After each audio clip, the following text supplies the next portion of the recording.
Guys, അപ്പോൾ എല്ലാവർക്കും പുതിയൊരു വീഡിയോയിലേക്ക് സ്വാഗതം. നമ്മൾ ഇന്നൊരു കുക്കിംഗ് വീഡിയോ ആയിട്ടാണ് വന്നേക്കുന്നത്. നമ്മൾ ഉണ്ടാക്കാൻ പോകുന്ന വളരെ സ്വാദേറിയ ഒരു ഇറച്ചിച്ചോറാണ്. അതിൻ്റെ കൂടെ കോമ്പിനേഷനായിട്ട് പുളിങ്കറി ഉണ്ട്, പിന്നെ സാലഡ്, പപ്പടം ഉണ്ട്. ഇത് ഇത്രയും കൂട്ടിയാണ് നമ്മുടെ ഇറച്ചിച്ചോറ് കഴിക്കുന്നത്. അപ്പോൾ നമ്മുടെ ഇറച്ചിച്ചോറ് എങ്ങനെ ഉണ്ടാക്കുന്നതെന്ന് നോക്കാം, വാ. ഇതിനായിട്ടുള്ള ചേരുവകൾ എന്തൊക്കെയാണെന്ന് നോക്കാം.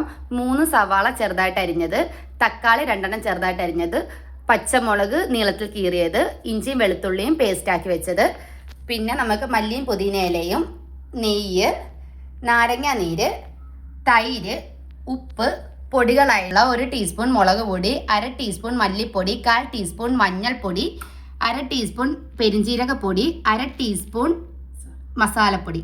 ഇതിനായിട്ട് നമ്മൾ എടുത്തിട്ടുള്ളത് ബീഫാണ്. ബീഫ് ചെറുതായിട്ട് അരിഞ്ഞ് കഴുകി ഊറ്റി വെച്ചേക്കുന്നതാണിത്. ഇതിന് ഉപയോഗിക്കുന്ന അരി നമ്മൾ വീട്ടിലൊക്കെ ചോറ് വെക്കുന്ന സാധാരണ നമ്മുടെ വെള്ള അരിയാണ്. നമ്മളിത് എങ്ങനെ ഉണ്ടാക്കുന്നത് നോക്കാം. ആദ്യമായിട്ട് നമ്മൾ സ്റ്റൗ കത്തിച്ച് അതിലേക്ക് ഒരു കുക്കർ എടുത്ത് വെക്കുക. ഇതിലേക്ക് ഒരു 3 സ്പൂൺ നെയ്യ് ഒഴിച്ചു കൊടുക്കുന്നുണ്ട്. ഇത് വെച്ചിരിക്കുന്ന സവാള, ഇഞ്ചി, വെളുത്തുള്ളി, പച്ചമുളക്, ഇനി അതെല്ലാം കൂടി ഒന്നിച്ച് വഴറ്റി കൊടുക്കുക. സവാള പെട്ടെന്ന് വഴലാനായിട്ട് നമുക്ക് അതിലേക്ക് കുറച്ച് ഉപ്പ് ആഡ് ചെയ്ത് കൊടുക്കാം. അപ്പോൾ നമ്മുടെ എല്ലാം കൂടി നന്നായിട്ട് വരണ്ട് കിട്ടിയിട്ടുണ്ട്. അതിനകത്തോട്ട് നമുക്ക് ഒരു ചെറിയ സ്പൂൺ നാരങ്ങ നീര് ഒഴിച്ച് കൊടുക്കാം. എല്ലാം കൂടി ഒന്ന് യോജിപ്പിച്ച് കൊടുക്കാം. നമ്മൾ എടുത്തു വെച്ചിരിക്കുന്ന മുളക് പൊടി, മല്ലിപ്പൊടി, മഞ്ഞൾപ്പൊടി, പെരിഞ്ജീരകപ്പൊടി, മസാലപ്പൊടി എന്നിവ ഇതിലേക്ക് ഇട്ട് കൊടുക്കാം. എന്നിട്ട് അതെല്ലാം കൂടി ഒന്നിച്ച് ഇളക്കി യോജിപ്പിക്കുക.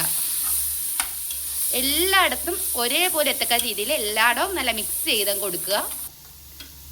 ചെറുതായിട്ട് കഷ്ണിച്ച ബീഫാണ്, അതിന് നമ്മൾ അതിലേക്ക് ഇട്ട് കൊടുക്കുന്നു.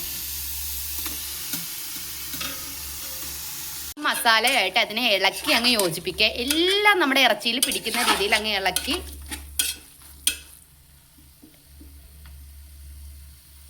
യോജിപ്പിക്കുക. എടുത്തു വെച്ചിരിക്കുന്ന തൈര് 2 സ്പൂൺ ഒഴിച്ചു കൊടുക്കുക. ഇതിലേക്ക് നമ്മൾ എടുത്തു വെച്ചിരിക്കുന്ന മല്ലിയിലയും പുതിന ഇലയും അരിഞ്ഞത് ഇട്ട് കൊടുക്കുക. ഇതെല്ലാം നന്നായിട്ട് ഇളക്കി യോജിപ്പിക്കുക. ഈ സമയത്ത് നമുക്ക് ആവശ്യത്തിനുള്ള ഉപ്പ് ഉണ്ടോ എന്ന് നോക്കി, ഇല്ലെങ്കിലത്തേക്ക് ആവശ്യത്തിനുള്ള ഉപ്പ് നമുക്ക് ചേർത്ത് കൊടുക്കാം. ഇതിലേക്ക് നമുക്ക് ആവശ്യത്തിനുള്ള 1/2 ഗ്ലാസ് വെള്ളം ഒഴിച്ചു കൊടുക്കാം. ബാക്കി വരുന്ന വെള്ളം നമ്മുടെ ബീഫിനകത്ത് നിന്ന് അതിലേക്ക് ഇറങ്ങും. വെള്ളം ഒഴിച്ചു കൊടുക്കുന്നു.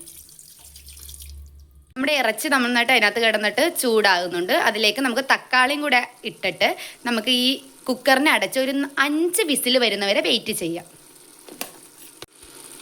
അപ്പോൾ തക്കാളി നമുക്ക് അതിനകത്തോട്ട് ഇട്ടിട്ടുണ്ട്. ഇനി നമ്മുടെ കുക്കറിനെ അടക്കുകയാണ്. കുക്കർ അടച്ചിട്ടുണ്ട്. ഇനി ഒരു 5 വിസിൽ വരുന്നവരെ നമ്മൾ വെയിറ്റ് ചെയ്യുന്നുണ്ട് കേട്ടോ.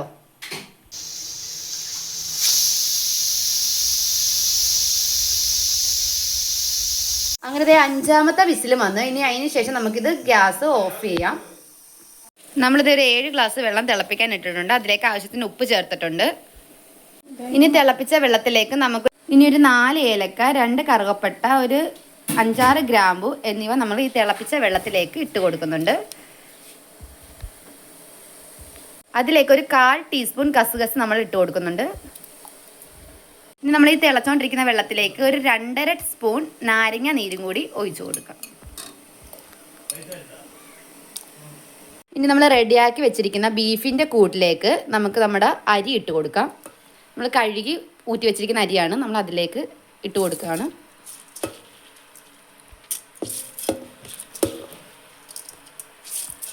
ഇനി നമ്മൾ നേരത്തെ തിളപ്പിച്ച് വെച്ചിരുന്ന വെള്ളം അതിലേക്ക് ഒഴിച്ചു കൊടുക്കാം.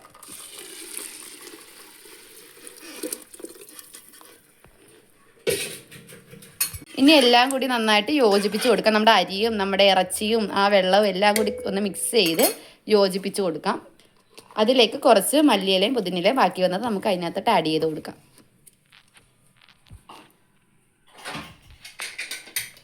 ഇനി നമുക്ക് കുക്കർ അടച്ചിട്ട് നമുക്കൊരു 2 വിസിൽ കേൾപ്പിക്കാം.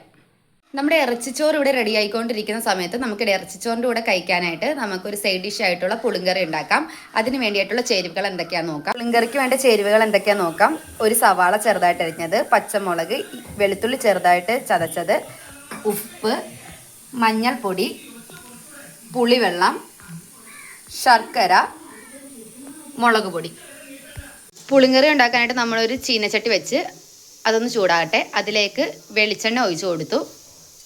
എണ്ണ ഒഴിച്ച് സവാള, പച്ചമുളക്, വെളുത്തുള്ളി ഇട്ട് നന്നായിട്ട് വഴറ്റി കൊടുക്കുക. ഇതിനുള്ള ഉപ്പിട്ട് കൊടുക്കാം. ഇതെല്ലാം നന്നായിട്ട് ഇളക്കി യോജിപ്പിക്കുക. നല്ലതായിട്ട് വാടി വരട്ടെ. അത് നന്നായിട്ട് വാടിയിട്ടുണ്ട്. അതിലേക്ക് നമുക്ക് മഞ്ഞൾപ്പൊടി ഇട്ട് കൊടുക്കാം, 1/2 ടീസ്പൂൺ. ഇതിലേക്ക് മുളക് പൊടി ഇട്ട് കൊടുക്കാം, 1 ടീസ്പൂൺ. അതെല്ലാം കൂടി നന്നായിട്ട് ഇളക്കി യോജിപ്പിക്കാം. നന്നായിട്ടൊന്ന് വാടി ഒന്ന് മിക്സായി നന്നായിട്ട് വരട്ടെ. ഇതിലേക്ക് പുളി പിഴിഞ്ഞൊഴിക്കാം. ഇതിലേക്ക് നമുക്ക് ശർക്കര ഇട്ട് കൊടുക്കാം. നന്നായിട്ട് ഇളക്കി യോജിപ്പിക്കാം. നന്നായിട്ട് ഇത് നമ്മുടെ പുളിങ്കറി ഇവിടെ നല്ല തിളയൊക്കെ വന്നു. നന്നായിട്ട് എല്ലാം കൂടി യോജിച്ച് നമ്മുടെ ശർക്കരയൊക്കെ നന്നായിട്ട് അലിഞ്ഞ് പുളിയൊക്കെ നന്നായിട്ട് പിടിച്ചിട്ടുണ്ട്. നമുക്കിനി ഗ്യാസ് ഓഫാക്കാം.